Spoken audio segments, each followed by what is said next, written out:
Assalamualaikum warahmatullahi wabarakatuh. Perkenalkan, nama saya Hafidz Syifa Musaki dari mahasiswa Universitas Nahdlatul Ulama Cirebon.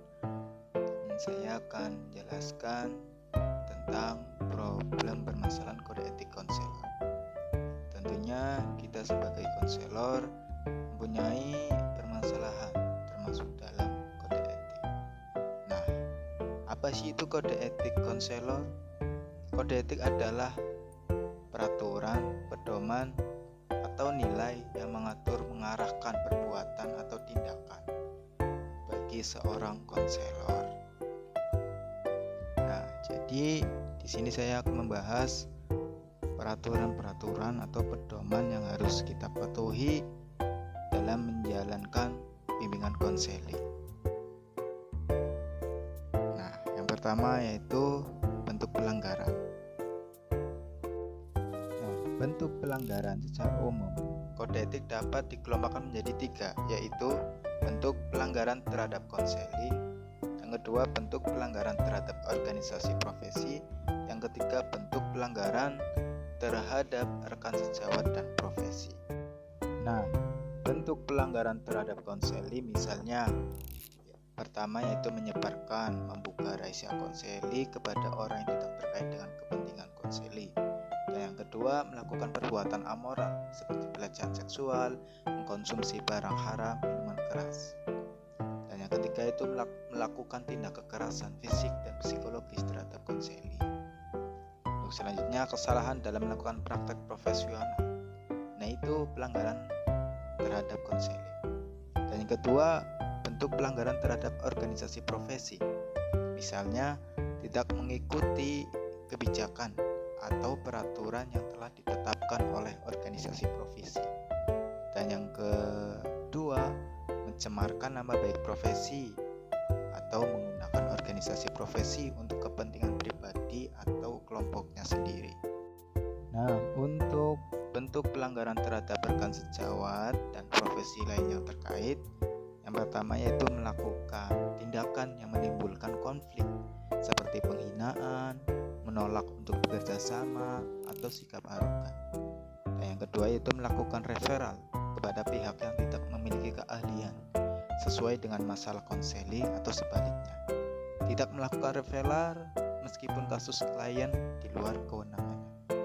Nah, itu beberapa bentuk pelanggaran kode etik terhadap konselor. Oke, untuk selanjutnya yaitu sebab pelanggaran kode etik.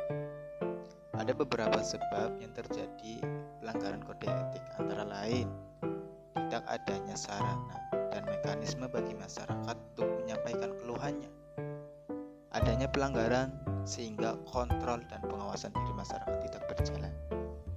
Yang kedua, minimnya pengetahuan masyarakat tentang substansi kode etik profesi karena buruknya pelayanan sosialisasi dari pihak profesi itu sendiri. Yang ketiga, belum terbentuknya kultur dan kesadaran etis dari para pengemban profesi untuk menjaga martabat luhur profesinya. Dan yang keempat, pengaruh hubungan kekeluargaan atau kekerabatan antara pihak berwenang dengan pelanggar kode etik. Dan yang kelima, masih lemahnya penegakan hukum di Indonesia, sehingga pelaku pelanggaran kode etik profesi tidak merasa khawatir atau takut melakukan pelanggaran. Selain itu, pelanggaran kode etik juga disebabkan masih lemahnya kemampuan menerapkan self-regulation sebagaimana anggota profesi. Idealnya ya, teman sejawat mestinya berada di garda terdepan dalam mengontrol dan melaporkan adanya pelanggaran kode etik. Namun, dalam prakteknya sehari-hari, kontrol ini tidak berjalan dengan mulus karena rasa solidaritas yang berteman kuat dalam diri anggota profesi. Seorang profesional mudah merasa segan melaporkan teman sejawat yang melakukan pelanggaran. Jika menerapkan self-regulation di antara sesama teman sejawat saja sulit diterapkan, apakah mungkin hal itu dapat dilakukan pada atasan atau pimpinan organisasi profesi yang mempunyai pengaruh terhadap kelancaran karir profesinya? Nah, seorang profesional sejatinya akan teruji manakala ia mampu menempatkan etika profesi di atas pertimbangan-pertimbangan lain seperti pengaruh jabatan, kekeluargaan, kekerabatan, pertemanan, hubungan yang bersifat simbiosis mutualisme, atau timbal balik yang saling menguntungkan, baik keuntungan finansial, materi, dan sebagainya. Kemudian untuk sanksi bagi pelanggar kode etik, secara umum sanksi pelanggar kode etik diklasifikasikan menjadi dua, yaitu sanksi moral dan sanksi yang dikeluarkan dari organisasi. Sanksi moral misalnya merasa bersalah, kritis, atau hilang rasa percaya diri, tidak berani tampil di publik, pudarnya reputasi dan kredibilitas, dan rendahnya peminatan jasa layanan konseling. Berbeda dengan sanksi organisasi yang bersifatnya formal, kasat mata, dan pasti, sehingga bentuk sanksi ini lebih efektif dan mudah dikontrol. Sekurang-kurangnya ada 5 bentuk sanksi bagi pelanggar kode etik profesi konselor, yaitu memberikan teguran secara lisan, memberikan surat peringatan SP1, 2, dan 3 secara tertulis, pencabutan keanggotaan dengan tidak hormat, pencabutan lisensi bagi yang berpraktek mandiri atau dikeluarkan dari lembaga tempat ia bekerja. Kemudian apabila terkait dengan permasalahan hukum atau kriminal, maka akan diserahkan pada pihak yang berwenang.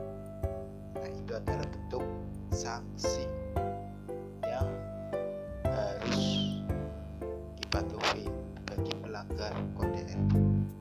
Nah, setelah bentuk sanksi bagi yang melanggar, kini ada pihak yang berwenang menindak pelanggar kode etik.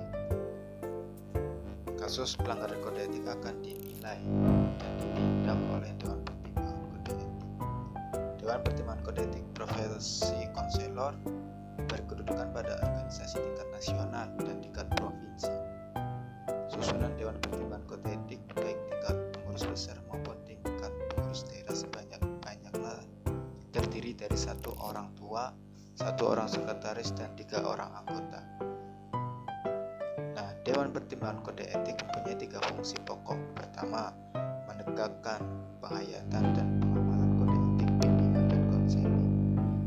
Yang kedua, memberikan pertimbangan kepada pengurus besar dan pengurus daerah atas adanya perbuatan melanggar kode etik oleh anggota melalui penyelidikan yang seksama dan bertanggung jawab. Dan yang ketiga, bertindak sebagai saksi di pengadilan dalam perkara berkaitan dengan permasalahan kode etik profesi. Kemudian mekanisme pemberian sanksi pelanggar kode etik. Nah, apabila seorang konselor diduga melakukan pelanggaran kode etik, maka perlu dilakukan langkah-langkah berikut ini. 1. Menyampaikan atau mengadukan adanya pelanggaran kode etik oleh rekan profesi yang mengetahui atau yang merasa diperlakukan tidak etis. Yang kedua, pengaduan disampaikan pada Dewan Kode Etik APKIN di tingkat daerah. Yang ketiga, apabila pelanggaran yang dilakukan masih relatif ringan, maka penyelesaiannya dilakukan oleh Dewan Kode Etik di tingkat daerah. Dan yang keempat, pemanggilan konselor yang bersangkutan untuk verifikasi data yang disampaikan oleh konseli dan masyarakat. Apabila berdasarkan hasil verifikasi yang dilakukan oleh Dewan Kode Etik daerah terbukti benarnya, maka pemberian sanksi ditetapkan. Jika yang bersangkutan mendapat lisensi, maka keputusan sanksi disampaikan tentu saja kepada lembaga pemberi lisensi atau sertifikasi. Nah, pemberian sanksi ringan yaitu teguran lisan dan teguran SP1, 2, dan 3. Hal ini dapat dilakukan oleh Dewan Kode Etik pengurus daerah. Jika pemberian kedua sanksi tersebut tidak efektif dalam upaya penyandaran, maka dilakukan langkah selanjutnya, yaitu melaporkan ke Dewan Kode Etik pengurus besar APKIN, disertai langkah-langkah yang sudah ditempuh.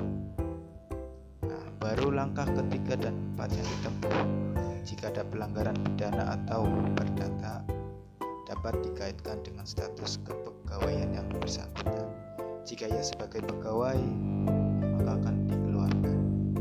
Dan bagi non-pegawai tentu dapat mengacu pada aturan setempat. Nah, itulah goblok.